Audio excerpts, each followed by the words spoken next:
अच्छा जी, चलिए हम स्टार्ट करते हैं आगे अपना लेक्चर। अच्छा बेटा, हम लोगों ने बॉडी की टेम्परेचर के बारे में बात कर ली। नाउ अब हम बच्चा बात करने जा रहे हैं mechanism for normal thermo regulation के बारे में। ठीक है, ये होता क्या है। पहली तो एक बात याद रखना कि इधर से भी एक एमसीक्यूज बन सकता है, बनाने वाला तो यहाँ से भी बना सकता है, राइट। वो आपसे ये पूछ सकता है यहाँ से, पहले तो इस स्लाइड को समझ लो, देन फिर उसके बाद एमसीक्यूज पॉइंट ऑफ व्यू क्या बन सकता है या बीसीक्यूज पॉइंट ऑफ व्यू क्या बन सकता है वो हम डिस्कस करेंगे। Mechanism for normal thermo regulation में देखो, बॉडी टेम्परेचर पहले फॉल हुआ। ठीक है, एक ह्यूमन बीइंग की पिक्चर दी गई है और इसमें बताया गया है कि जब बॉडी टेम्परेचर फॉल कर रहा है तो ब्लड वेसल्स क्या करती हैं, कंस्ट्रिक्ट करती हैं। जब ब्लड वेसल कंस्ट्रिक्ट कर रही है तो इट मीन्स कि हीट क्या हो रही है, कंजर्व्ड हो रही है। हीट कंजर्व हो रही है तो आपके पास वहाँ पर sweat glands do not secrete the fluid. तो स्वेट ग्लैंड्स क्या करेंगे, वहाँ पर आपके जो है स्वेट ग्लैंड्स फ्लूइड को सिक्रीट नहीं करेंगे। क्यों?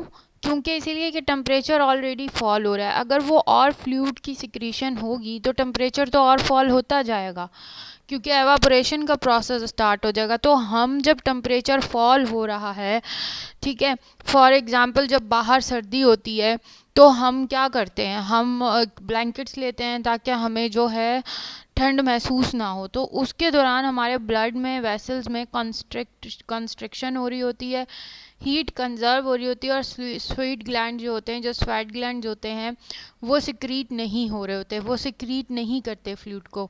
और फिर क्या होती है, शिवरिंग होती है। शिवरिंग होती है तो जब शिवरिंग होती है तो इनवॉलेंट्री कॉन्ट्रैक्शन ऑफ मसल्स होती है, मतलब वो हमारे कंट्रोल में नहीं होती, वो इनवॉलेंट्री खुद ब खुद कॉन्ट्रैक्शन होती है। जब मसल्स की खुद ब खुद कॉन्ट्रैक्शन होती है तो बेटा वो वहाँ पर क्या हो रहा है, अब वहाँ पर हीट जनरेट हो रही है। जब हीट जनरेट हो रही है तो विच वार्म द बॉडी, अब वो क्या कर रही है, बॉडी को वार्म कर रही है और इस तरह हीट रिटेन्ड होती है और नॉर्मल बॉडी टेम्परेचर मेंटेन होता है।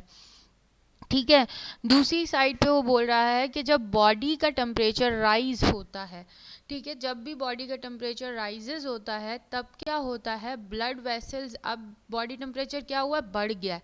अगर बॉडी टेम्परेचर बढ़ गया है तो उसके नतीजे में जो ब्लड की वेसल्स हैं वो डायलेट होंगी, वो कॉन्स्ट्रिक्ट नहीं होंगी। ठीक है, और रिजल्टिंग में हीट क्या होगा, लॉस होगा टू द इन्वायरमेंट, और स्वेट ग्लैंड जो है ना वो फ्लूइड को सिक्रीट करेंगे। As the fluid evaporates heat is loss from the body, जैसे फ्लूइड एवापोरेट होगा तो हीट लॉस होगी बॉडी से और heat is loss to the environment, और इसी तरह हीट लॉस हो जाएगा इन्वायरमेंट में और नॉर्मल बॉडी टेम्परेचर मेंटेन रहेगा।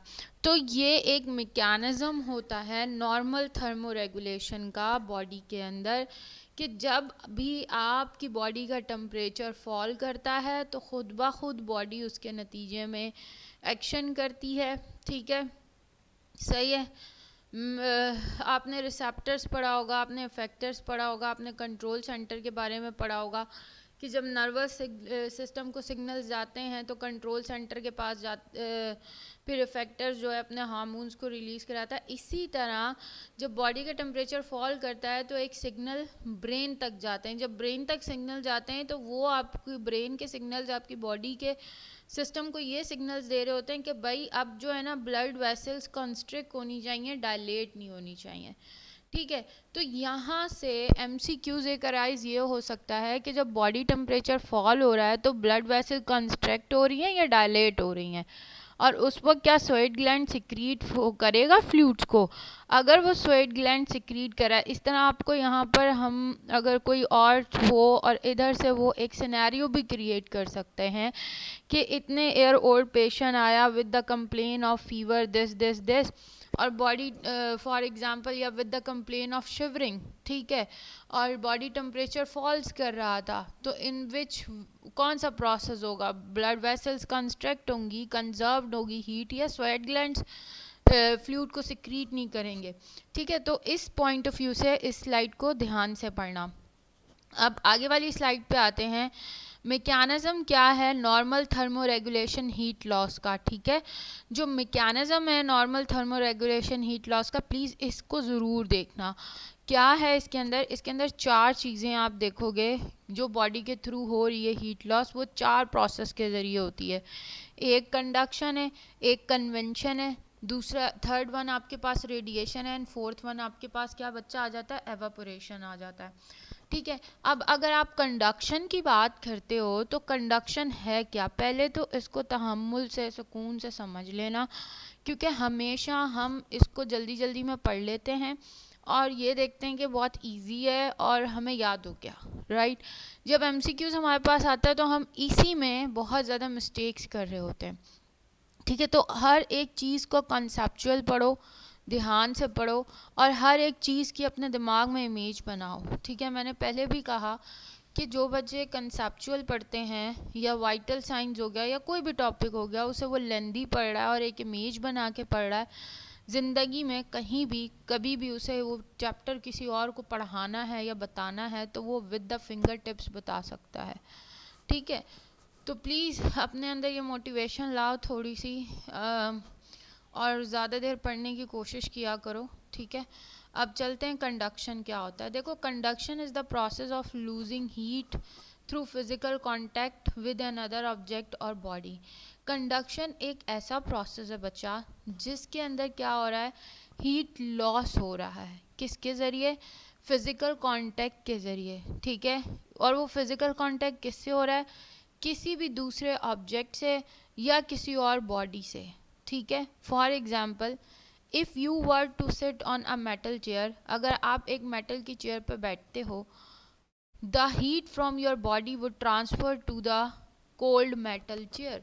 तो जो हीट है वो आपकी बॉडी से ट्रांसफ़र हो रही है, और मेटल चेयर क्या है? Cold metal chair. ठीक है, तो यहाँ पर बहुत तरह से एमसीक्यूज बन सकता है, आप बस ये याद रखो। वो आपको एग्जाम्पल के थ्रू, खाली एग्जाम्पल दे के भी ये पूछ सकता है ये प्रोसेस में कंडक्शन हो रहा है, कन्वेंशन हो रहा है, रेडिएशन हो रहा है, तो आप ये भी बता सकते हो। तो कंडक्शन बेसिकली ये याद रखो कि एक ऐसा प्रोसेस है जिसमें हीट लॉस होती है फिज़िकल कांटेक्ट के ज़रिए, और वो फिज़िकल कांटेक्ट किसी और ऑब्जेक्ट या बॉडी के साथ होता है। उसके बाद हम बात करते हैं कन्वेक्शन की। कन्वेक्शन क्या है?